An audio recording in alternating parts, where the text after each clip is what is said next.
comment est-ce qu'on peut aider des personnes avec des revenus plus bas à accéder à la propriété. Et comment est-ce qu'on peut le faire en plus dans une démarche qui est un peu collective et qui ne s'arrête pas juste après le coup de pouce qui est réalisé. De notre côté, il faut reconnaître que nos pays ont une politique publique pour le logement qui est relativement importante et qui, traditionnellement, en Belgique, aux Pays-Bas, en France, consiste surtout à être propriétaire de logements et à les louer à un tarif social.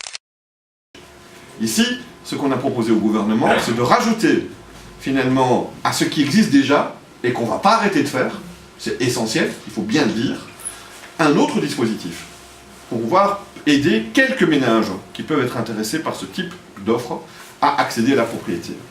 Avec 2 ou 3 mécanismes importants, mais qui vont certainement vous être présentés encore mieux par ceux qui ont porté aussi la plateforme qu'on a mis en place.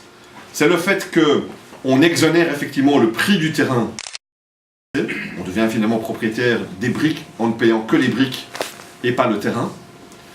Mais, ça c'est le système d'amphithéose finalement, mais en allant un tout petit peu plus loin, c'est que quand il y a une revente de des briques par les propriétaires, le propriétaire ne part pas avec tout l'avantage qu'il a pu avoir avec l'évolution du prix du marché.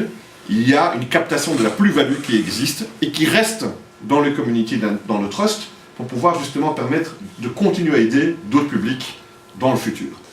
Cette logique de solidarité directe, mais aussi dans le temps, elle est essentielle et je pense que c'est vraiment l'originalité du dispositif du Community Land Trust.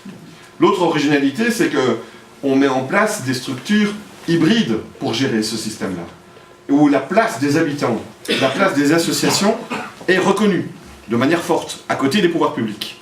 Et donc ce n'est pas simplement les pouvoirs publics qui mènent leur politique, mais c'est aussi une collaboration qui peut exister, une responsabilisation aussi des habitants. Ça, je pense que c'est l'autre aspect qui est positif et que je salue dans la mise en place de ce dispositif.